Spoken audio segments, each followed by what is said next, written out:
Hi everyone, welcome to another episode of It Starts With Action. Today I am super grateful to get to talk to Arnon Barnes, and from what I heard that you've become a millionaire by 28, which is not a normal situation, but your story is also very unique, and I'm very grateful to get to talk to you today. So I was wondering if you could start off with your story, your background, because you're a serial entrepreneur and you started when you were 11. From what I heard, selling toys. So it'll be super interesting to hear about that. Sure. So first of all, I want to say thank you for having me. And I really hope that in the short time that we have together, that I can add some value to the listeners and to all the awesome people who tune in and plug in to get some meat and potato values. So again, I'm honored and humbled to be here. So as you mentioned, I'm a serial entrepreneur. I did relatively well for myself at a young age, which was abnormal, to become financially free, build and sell my first company, and achieve that by the age of 28 is not a natural feat. But I started indeed my first little business at the age of 11. Short and sweet, I had an uncle at the time living in South Africa who owned a toy store. And I remember my late father would take me to visit my uncle in his toy store, once a month, once every, 6 weeks or so. And he would just visit my uncle, and they would talk, and they would, just connect. And my dad would allow me to obviously roam around the toy store, which was like Christmas for me. Every day was Christmas when I went to the toy store.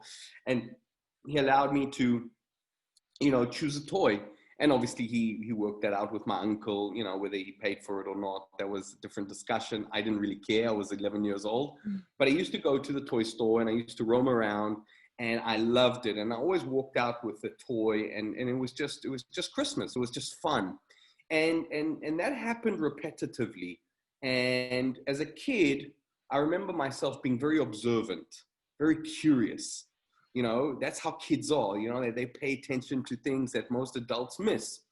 And one of the things that I noticed every time we would visit my uncle's toy store is that my uncle always seemed depressed. He always seemed sad.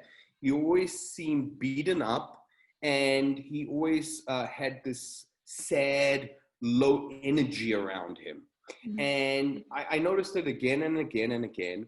And what I realized, my conclusion by witnessing this and watching my uncle, over a few months and several visits to the toy store, I noticed that one of the reasons he was in a downward energy, in a low energy, was because he was waiting for students, waiting for children, waiting for kids to come to his shop and buy the toys. And, you can imagine if you own a toy store or a shop or any form of retail, you want to be trading. You want to be hitting that till, collecting the money and exchanging it with goods. But that wasn't the case. And so I noticed my uncle for months, he was always kind of in a depressive energy, if you will. And I realized that he was actually waiting for children to come and buy the toys. And I thought to myself, naively, 11 years old, curious as heck, I thought to myself, what a stupid idea it is to sit in a shop all day and wait for the children to come to the shop. Let's take the shop to the children. And so instead of buying one toy for myself and enjoying it for a couple of days, a couple of weeks, I would buy a box of toys and I would head over to where all the kids were at school, and I would start to sell. And that's what I did. And I built up a really nice chain and selling toys for several months at school. And I had a great time. So I was buying them relatively cheap from my uncle at a really good price. And then I would come to school and I would obviously sell it at a 30, 40, 50% margin on top. And there was a period of time when I was at school that I actually had sold so much. I was unofficially the richest kid in school. What had happened over a short period of time, once the teachers and, the government, the teachers saw what I was doing, I kind of got shut down and my business was closed. But it was an incredible journey, and it was my first real entrepreneurial endeavor that I experienced. and with the concept of buying for one and selling for two. And that's kind of where my journey started. So yeah. And like you've done so many different things. How was that journey for you? And also you like lived in different countries. Yeah, so like, yeah, I've been involved in many different projects. Weirdly enough, from owning retail stores later on in my early 20s, which I later went on to sell, to owning a nightclub in Holland, in Amsterdam, which I also eventually exited and stepped out of that project as well, to owning different properties, real estate investments. But it really, one of the key things that I can say that I took out of that experience was the importance of being able to communicate and sell, and on top of that, being enthusiastic about your product or service. Selling is scary. Was that? Selling is scary. Yeah, well, that's a mindset, right?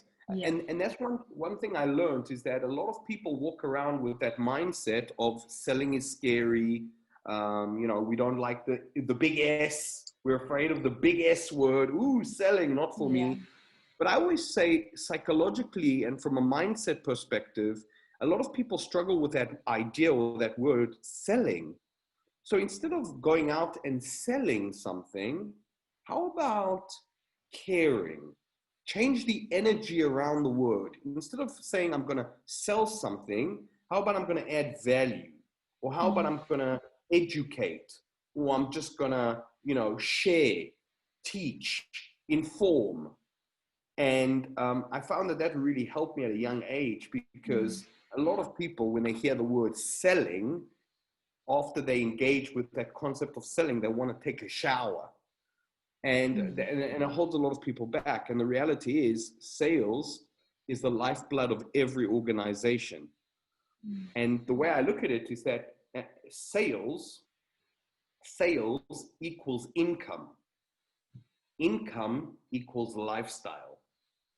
So everybody wants a great lifestyle, but nobody wants to sell. Everybody wants to have a big fire, but nobody wants to put in the wood. Yeah. And that's a challenge. So one of the things I can say, because you said selling is scary, is what we got to do is just change the mindset around that language. Because whatever we repeat, we become. Yeah. And so if anyone says, "Oh, selling is scary. I hate selling. I hate selling. I hate selling," guess what will happen when you need to sell? It will feel scary, and we will hate it. So, but I can relate. I was there as well. What would you say was the biggest limiting belief you had that you had to get over? I think it's one that is a constant. Always to remind myself that I am good enough, that I can do this. And if I put my mind behind something and I surround myself with the right people, the right environment, read the right books, go to the right seminars, engage with the right people, and create a space with the right energy, that I am deserving and that I am good enough. So at every phase, whenever you're playing a game, when I was a young kid, the game that I was playing at 11 years old, I had a box of toys. My game was, well, I just want to sell these 20, 30 toys that I bought. And then as I grew older and I started building my first multi-million dollar, my first multi-million euro, my first multi-million pound companies, is the mindset was still there. It was just a bigger game. And so it's a constant, always reminding myself that I am good enough, I am strong enough, and I can handle it. No matter what the universe throws at me, I can handle it. And that's what I love about also surrounding myself with the right kind of people.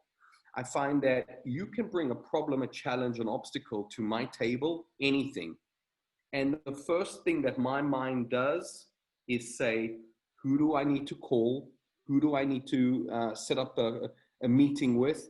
What books do I need to read? And what seminars do I need to take to overcome this challenge, overcome this obstacle? And so for me, it's a constant, is just to remind myself that I am good enough. And I know that having students, I've had the blessing to teach well over 110, maybe 120,000 students from over 65 different countries in the last 7 or 8 years. And if you break down human behavior and the human psyche, we all struggle with probably the top 3, top 5 limiting beliefs. They're all pretty much the same. And one of them is considering and thinking, I am not good enough. And so, I just gotta go to battle with that mindset every day, and find peace in it as well. Yeah. Can you share the other ones that were like the key ones? Yeah, sure. So one of them is I'm not good enough, right? Another one is that shows up again. We see this all the time. Is with I am not good enough comes secondary beliefs like, why should anyone buy from me, or why should anyone listen to me, or why would anyone hire me, or why would anyone want to meet me or talk with me? But it all stems from that same place. Am I good enough, or I'm not good enough? The other limiting beliefs are, we pick up so many negative stories growing up as kids. Parents say, sit down, be quiet, do your homework, or at school we hear that all the time, right? Our teachers would say to us, don't cheat, don't look at your neighbor, don't, do the test on your own. And so we grow up thinking that in the real world, we've got to do it on our own. And it's a limiting belief. And if you look at the most successful people on the planet, the wealthiest people on the planet, they actually have businesses that hire and have, tens of thousands, if not hundreds of thousands of employees. Basically, that business owner is saying, I don't know shit. I need a lot of help. That's why I need to hire a lot of people. And so it's kind of counterintuitive. And again, at school, when we're doing a test and, we look at a neighbor for an answer, it's called cheating. But if we do it in the real life, if we don't talk to our neighbor, if we don't find out what other people are doing, we go bankrupt. And so the schooling system has created more broke people than any other system. It's created more debt than any other system. And the crazy thing is, here's the next crazy thing. Any question that school has to ask, a 12-year-old kid could answer with a smartphone. Exactly. So it's an old age system that is trying to evolve and work in a new age world, and it's struggling. So it's going to be very interesting to see how things evolve over the years. But again, one of the limiting beliefs is, I'm not good enough. I can't do it. I can't speak to my neighbor. I can't ask for help. And it holds people back. Even worse, it anchors them down and stops them from stepping into their power and being able to achieve all that they want to achieve. Yeah. Like how can we step out of that and get into like action mode? Because is just telling yourself consistently enough? So a couple of things that I believe that have tremendously helped me on my journey with my students, wherever I'm teaching around the world. A couple of very important things. Number one, who you spend time with. Who you spending time with. You got to surround yourself with winners. You got to surround yourself with champions. You got to surround yourself with can-do attitude people. It is so critical. There's a famous saying, tell me who your friends are and I'll tell you who you are. Show me your friends and I'll show you your future. So it's really important. Surround yourself with people that are going to lift you up rather than keep you down. That's number one. And by the way, people say, Arnon, but I don't have any great people around me. I don't have any champions or winners around me. And I found myself at a young age in the same situation. All the great, I wanted to change my environment desperately. And I couldn't find leaders. I couldn't find people that would add tremendous value to my life and that I could learn from as a student. And so instead of engaging physically, I started to read the books. And I read the books that changed my life. The Rich Dad, Poor Dad by Robert Kiyosaki, Napoleon Hill, Think and Grow Rich. So there were a few books that I started surrounding myself with and reading more about.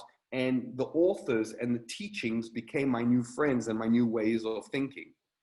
So the first thing is who you spend time with. Your environment is so important. Surround yourself with people that are going to lift you up rather than keep you down. That's the first thing. The second thing is sport. Move your body. Change your energy. You need an energy shift. One of my teachers, Tony Robbins, he talks about this all the time. Tony says, listen, if you want to improve your psychology, move to improve your physiology. So in other words, move your body, shift your body, go for a run, go for a walk, jump on the bicycle, hit the gym, go for a swim, play football, do something that's going to shift your vibration. A lot of people, their vibration is very low. What we got to do is raise our energy. So the first thing is surround yourself with better people. Second thing is work out, move your body, shift your vibration. It's really important. And number 3 is education. Oh my goodness. It's, pick up the book, go to the seminar, take the online course, it's so critical. Human beings can only do what they know. You can't wake up in the morning and say, today, I am going to do everything that I don't know. That's so true. What? That doesn't make any sense. So automatically we are limited with our capacities based on our ability to perform considering the knowledge we have. And so if we want to act and achieve more, we need to educate ourselves more. We can only do something we know. And so a lot of people, they want the success, they want the happiness, they want the joy, they want the relationship, they want the love, they want the connection, they want that world, they want that, but they're not willing to pick up the book. They're not willing to educate themselves. They're not willing to get the coach, go to the training. And it's self-imposed, debilitating way of thinking and acting. And as a result, because they don't have the knowledge and they haven't educated themselves, that leads to the next thing, they don't act. We live in the world of cause and effect. We have an inner world, we have an outer world. A lot of people on the inside, right? They are blossoming. They've got ideas and they've got ways to create, and they know how to, get fit, get healthy, create a dream relationship. They know how to make money. But on the outside, nothing is happening. There's nothing happening on the outside world. It's only happening from the inside. And the reason that is because there's a connection between the inner world and the outer world. And so they're blossoming inside. Their inner world is sunshine, but the outer world is freezing. And the reason that is because there's a bridge that connects the outer world to the inner world. And that bridge is called action. Most people's bridge is broken. And as a result, they struggle. And so I always say, and I talk about this in my books, I talk about this in my seminars, I teach this in my algorithm for success, which is an exclusive algorithm on how to win the business game, how to win the game of life. And one of the keys there, if you look at the most successful people on the planet, that they're all action takers. The greatest treasures on planet Earth are reserved for the action takers. Very critical. So the fourth point is, simply said, most people don't take massive, focused, concentrated action. So I hope that answers your question. Yeah. Have you ever struggled to take action on something? What was the hardest thing that you had to take action on that you didn't want to, but you did it at the end, and how did it end up? Well, the first thing, okay, so the answer is absolutely. I'm human like everyone else. We all Yeah. have our own doubts and fears and concerns. It's very interesting when you asked that question, something came up for me, and it was jumping out of an airplane. Yeah, so doing a skydive, Yeah. a tandem skydive.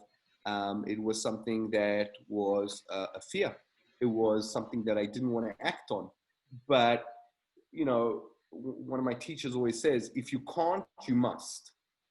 If you can't, then you must. And this is about 7 years ago, something like that. I decided we jumped out of a plane, and I jumped out of a plane, obviously with a parachute. And but there was a moment, there was a lot of fear. And funnily enough, that was about 7 years ago when I jumped the first time. And last year, I did another skydive for the second time. And it was very interesting. But there was definitely that energy and that mindset of fear. But, as our great Susan Jeffers wrote in her book, feel the fear, do it anyway. So, yeah. So that was How was definitely amazing. how was it like the second time then doing it?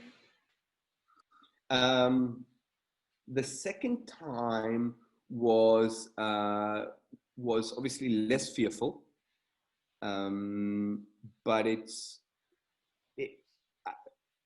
because I've only done it twice. There was still an energy of fear and concern there, of course, but this time was more relaxed, more centered, and more fun actually, more fun. Yeah, highly recommend. Yeah, and by the way, I always recommend people to do something extreme, to do something out of the box. If you're feeling stuck, if you're feeling that you need an energy shift. And I'll tell you this, if you're mentally, emotionally, spiritually, physically, financially stuck in a rut and you don't know how to get out of it, jump out of a plane. Get a parachute on your back or jump with someone connected to you, jump out of a plane, because when you're dropping at 200, 220 kilometers an hour from 15,000, 16,000, 17,000 feet, that will shake and wake up your nervous system. And sometimes that's exactly what we need. We need our nervous system to be woken up. And so a lot of my coaching clients that I work with them, and these are top thought leaders in the world. I mean, top entrepreneurs doing massive things in the business world. And they coach with me. They're my students, they're my clients, and I advise them. At one point, if I feel they're too stuck, if they're not able to break through to their next level, I always say, listen, go jump out of a plane with the parachute, of course, but go do it, because it's going to give you such a powerful emotional shift that nothing else will give it to you. And I'm very grateful that they trust me to very high levels, and they do it, and they come back all energized and excited. There is a moment that their wives don't like me, and they don't really appreciate my feedback or my ideas, but they understand where I come from. So yeah. So that was definitely something that created fear for me. My university has a skydive society where they do it occasionally, I think. Might need to join that one then. Highly recommend it. And especially if you have fear around it. Is that something you fear? Is that something that's not for me? Just the fear of, I guess, death in general. Just, I think I can't even do roller coasters. So skydive is like even bigger. Just that. Yeah. And so what it boils down to, and you talk about limiting beliefs. One limiting belief that I didn't mention, which is obvious, and it's coming up right here, right now, and it shows up in everybody's life at a different level, at a different degree. One of the biggest limiting beliefs that I see that shows up again and again is not trusting yourself, not trusting myself. That is a big one. Yeah, it's a massive one, and I see it hold so many people back. It's held me back in the past, where you're just not trusting yourself, not trusting your own power, not trusting your own abilities, not trusting your own gifts. And that's the moment where you literally got to stop. By the way, are we allowed to swear on this podcast? Yeah. Okay. It's all about being your genuine self. I love it. So when that fear comes up and you know, you don't trust yourself and there's fear, that's the moment where you got to say, fuck it, and just go for it. Doubt is one of the greatest success killers that exist. Doubt. Now, if you think of that word, doubt, if you spell that word out, if all the listeners right now were to get pen and paper and you were to write the word doubt. So if you write out the word doubt, yeah, it's D-O-U-B-T,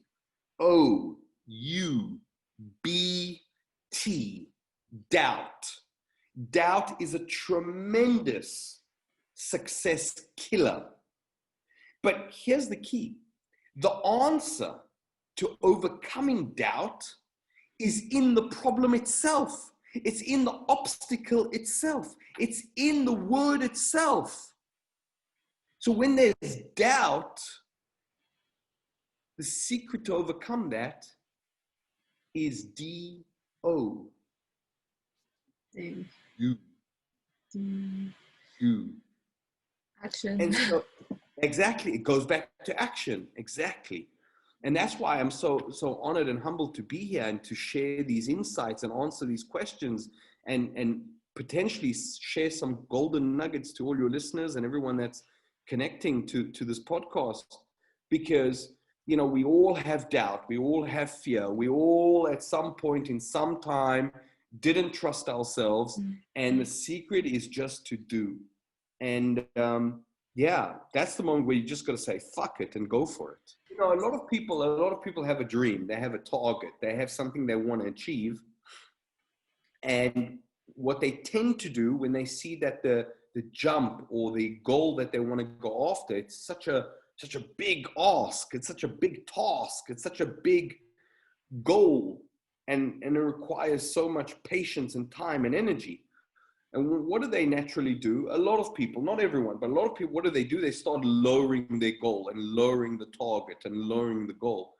And one of the things that I've come to understand, again, having taught and trained on some of the biggest stages in the world, my classrooms range sometimes from just a few hundred people, but I've taught on stages as big as 3,500 people.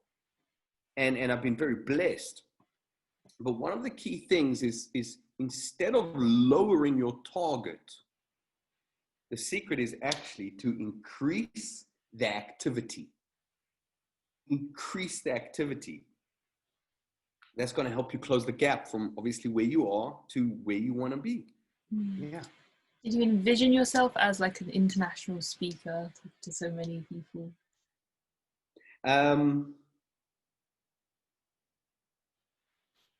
Only in my later years. So only in the last 10 years. Before that, I was preoccupied with other businesses and doing other things.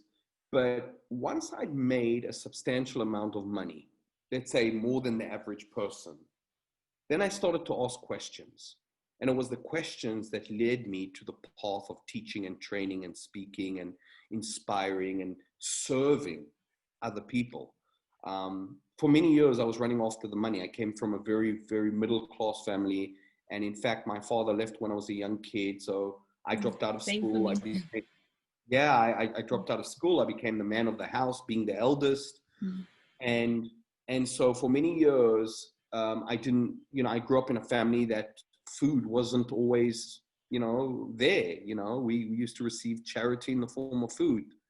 And I realized at a young age, I had subconsciously programmed myself to the mindset that I believed and wanted, desired, probably is a better word, desired never to live like this again. And I made a commitment that I will do whatever it takes to win legally, morally, and ethically and create financial success for myself. And that's what that pain pushed me to achieve my financial freedom at the age of 28, which is abnormal if you think about it. But it wasn't because I was motivated in a good way. I had so much tremendous pain from the past that actually pushed me.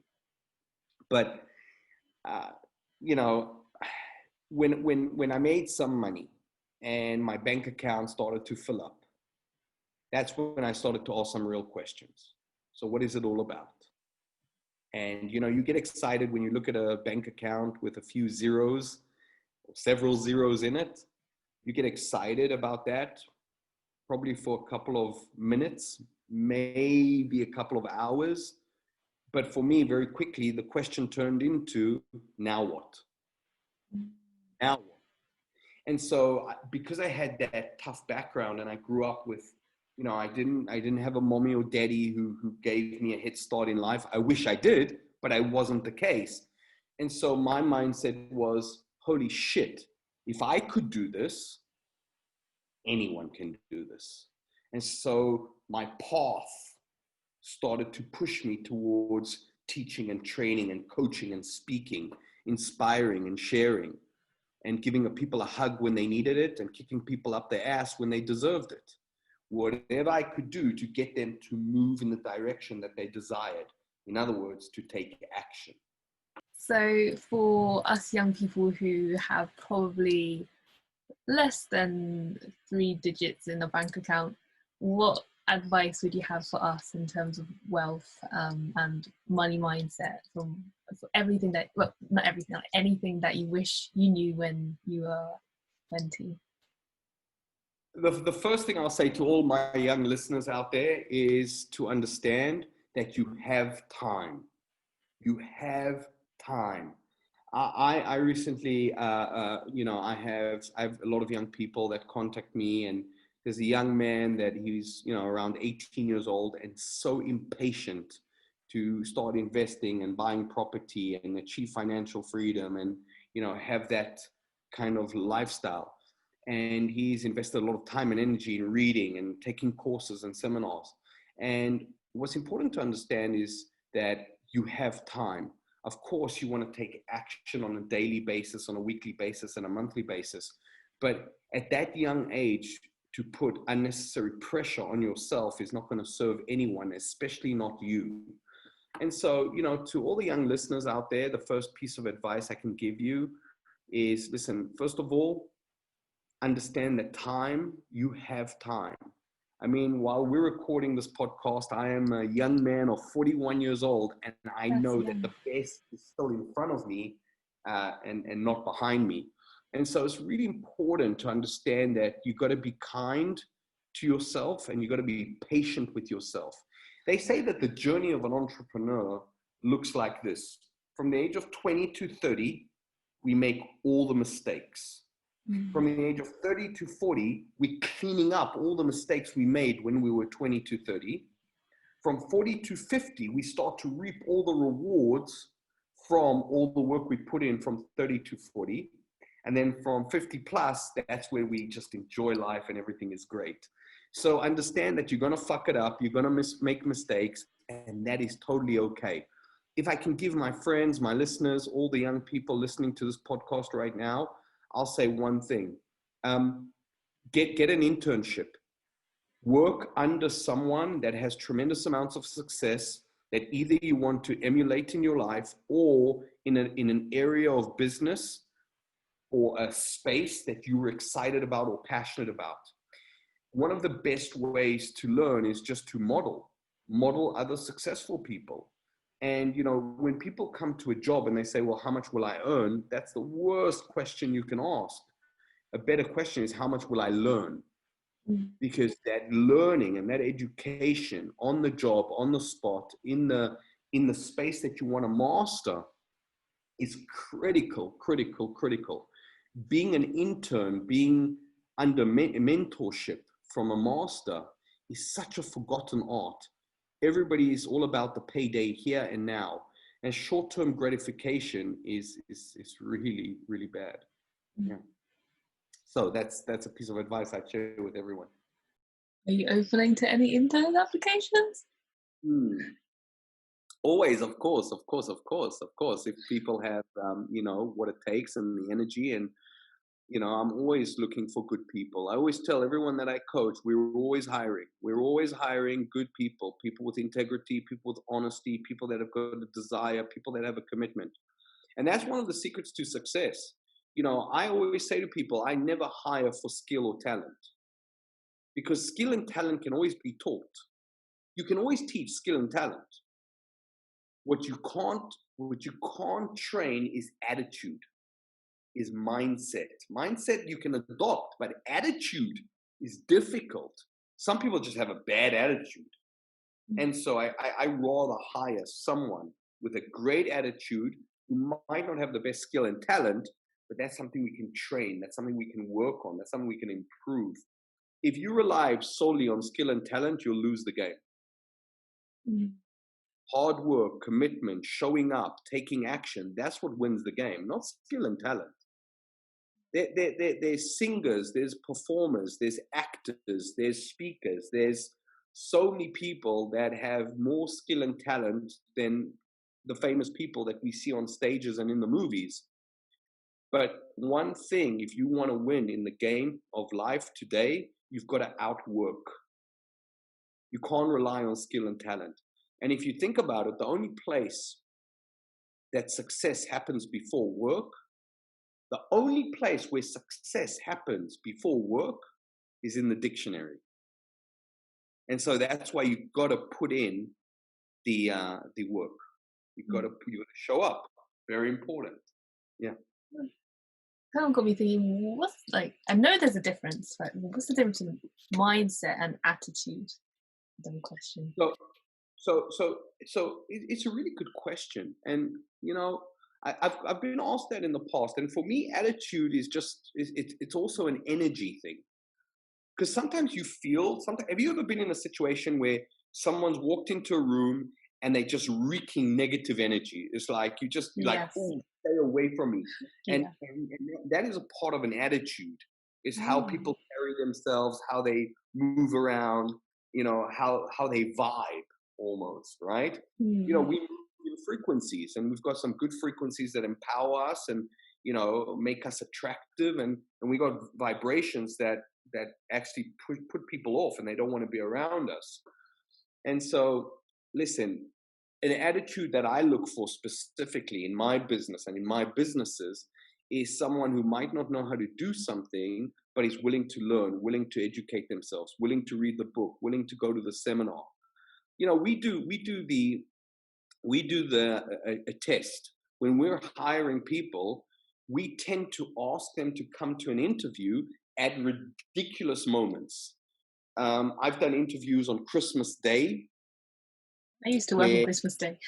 Yeah, I do interviews on Christmas Day. If I know a person's birthday is around the corner, I'll ask them, let's do an interview. Let's do an interview on your birthday. Let's meet up for coffee and let's talk about the role that I'm offering. Because that's attitude. Attitude is to do what other people won't do. Yeah. Especially when it's easier to step out of it. Mm. And so that's an attitude, a can-do attitude, a must-show-up attitude, a win whatever it takes, as long as it's morally, legally, and ethically right attitude. That's the attitudes we're looking for. Mindset is a little bit, how do you see the world? Is it doom and gloom, or is there, we're going through a pandemic right now, right? Global economy is suffering. People are scratching their heads trying to figure this situation out.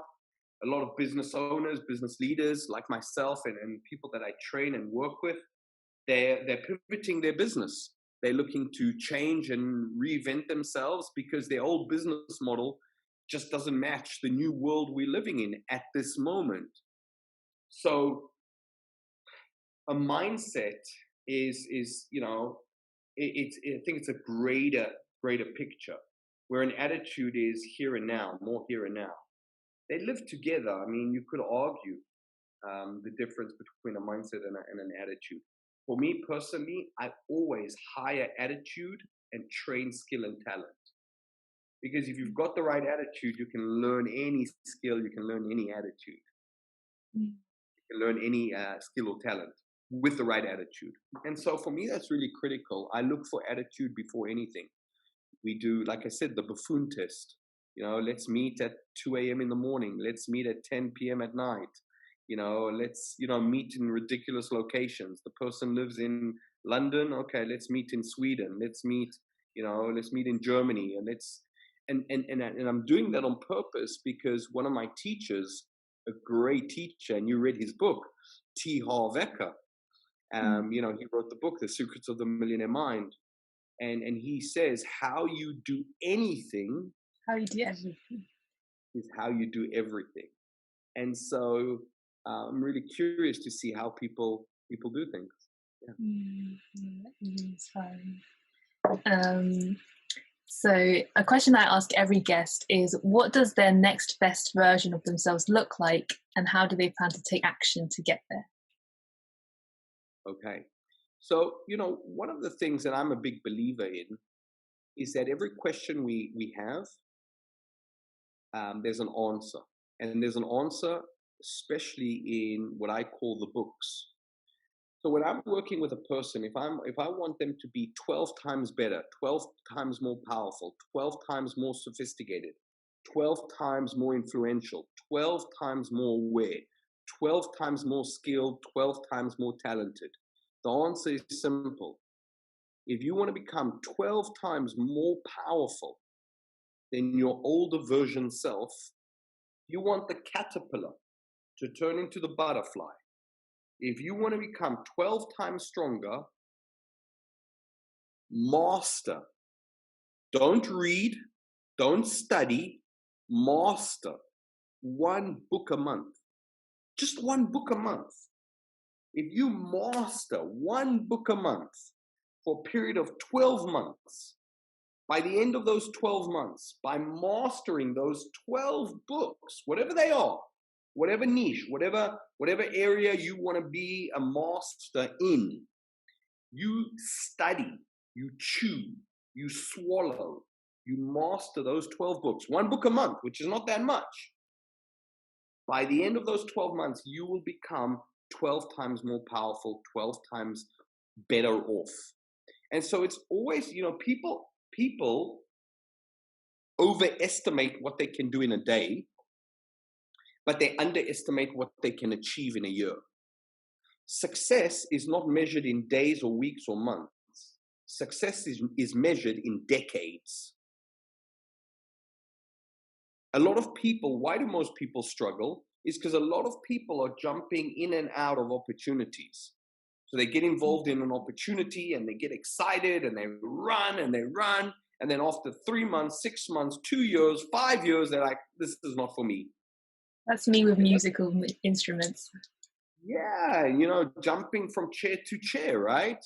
And so what I've seen, having trained some of the most successful entrepreneurs on the planet and having learned from some amazing teachers that have walked on the planet, one of the key things, the winners, the champions, what they do is they go for mastery.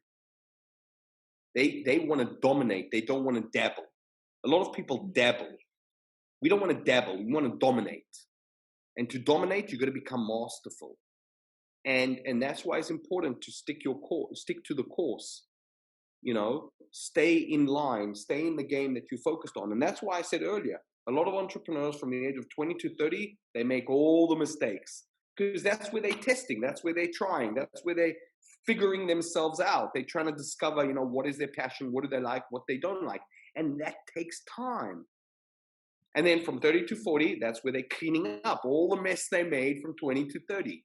And then from 40 to 50, that's where we start to reap the rewards from all the labor, all the hard work, all the smart work that we put in. And so really, really important to grasp that idea. I'm not sure if that makes sense to you and to our listeners, but it's really important. Just go for mastery. Go for mastery. Yeah, so important. Yeah, because I have a friend who said that there's no point reading any book unless you take action on it.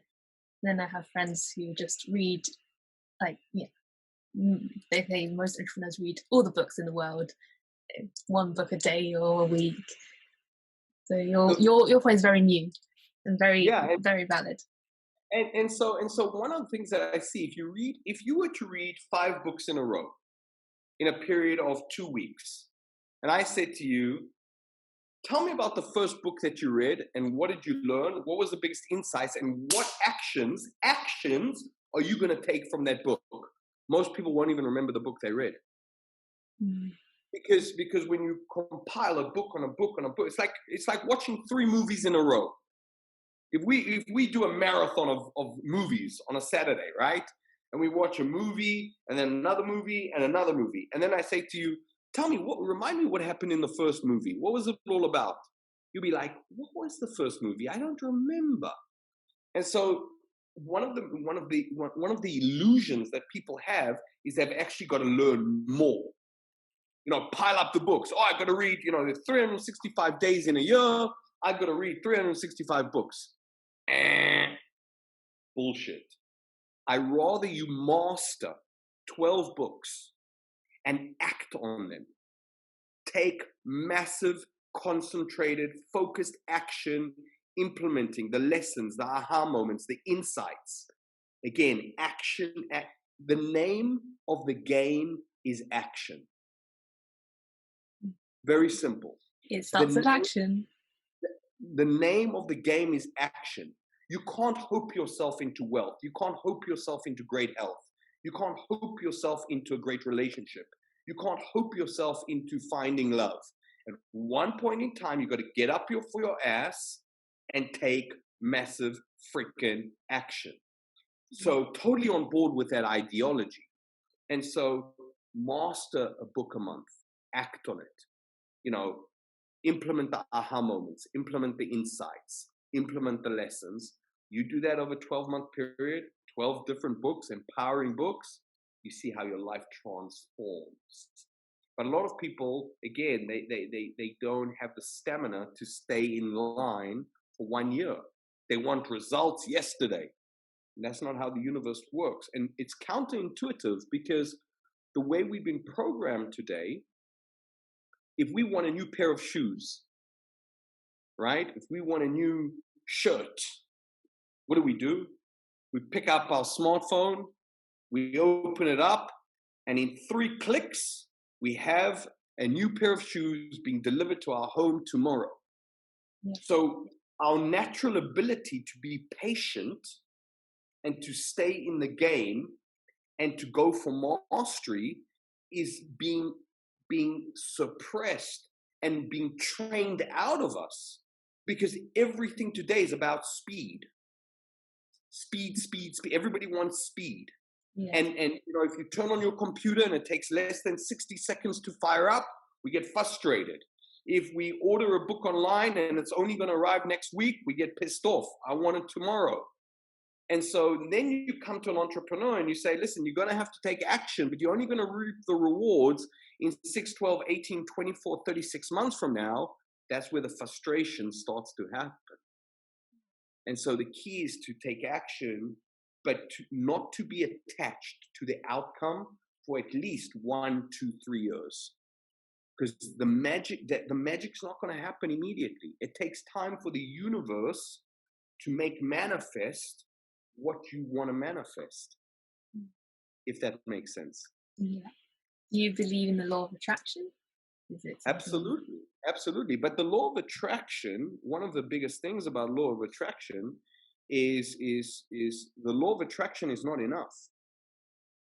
It's action. Law of attraction plus action equals, results, whatever you want.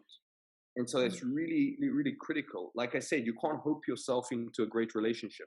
You can't hope yourself into creating wealth or creating happiness or creating a great body. You can't hope. Opium is a dangerous drug. At one point, you're going to have to take massive, concentrated, focused action. So what is something that you are going to take action next? So one of the things that I'm working on right now, which is really exciting, I'm putting together a program, an online program. And we're recording some amazing videos with rich content. This is content that I've used. It's exclusive and rare information. that I've pulled out of my live trainings, and I've compiled it into an online program. And we're finishing up the program. We're dusting it off. We're doing some really cool video editing and just putting the pieces of the final puzzle together. And so it still requires a little bit more action. And that's one of my main focuses for the next coming days / coming weeks. Yeah. Exciting. So a final question I ask everyone again is, what challenge do you have to listeners to take action on? It can be anything. Yeah. So if I were to propose a challenge for the listeners hearing my voice, watching this, I would say do the uncomfortable. Very simply, do the uncomfortable. Your capacity to grow, your capacity to achieve success, your capacity to be a bigger player, a better player, will be proportionate to your ability to get uncomfortable. A lot of people are not willing to get uncomfortable. The moment it gets uncomfortable, what do? They retreat, they back off. And I'm sure you've heard the cheesy saying, all the magic happens outside of your comfort zone, right? But the reality is, today, I seek opportunities to become perturbed, which is uncomfortable from a scientific perspective. I want my body to shake. I want my body to shiver. I want, like, holy shit, I don't want to do this. That's exactly what I'm looking for. Because the more I can push myself out of my comfort zone and step out of that comfort zone, get out of my fear zone, the faster I can move into my success zone. So to all the listeners today, the challenge I have, when you're facing a challenge, when you're facing an obstacle, when you are facing fear, go through it. You're going to discover that it wasn't as fearful. And the upside is you're going to become a bigger person. The bigger you are, the more wealth you can hold. The bigger you are, the more happiness you can hold. The bigger you are, the more love, the more connection you can hold. If you're a big container, you can hold big gifts.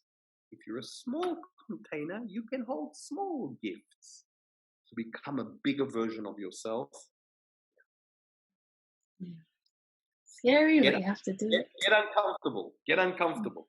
Get uncomfortable. So everyone choose one thing to get uncomfortable with, and after listening to this episode, go and do it. So I hope everyone enjoyed it. And oh yeah, how can people find you? Forgot an important question. Thank you. I'm very easy to find. You can find me on Facebook. My Facebook handle is Arnon Barnes, and my website, arnonbarnes.com. Instagram, Arnon Barnes, one word. LinkedIn, Arnon Barnes. Yeah, I'm very easy to find.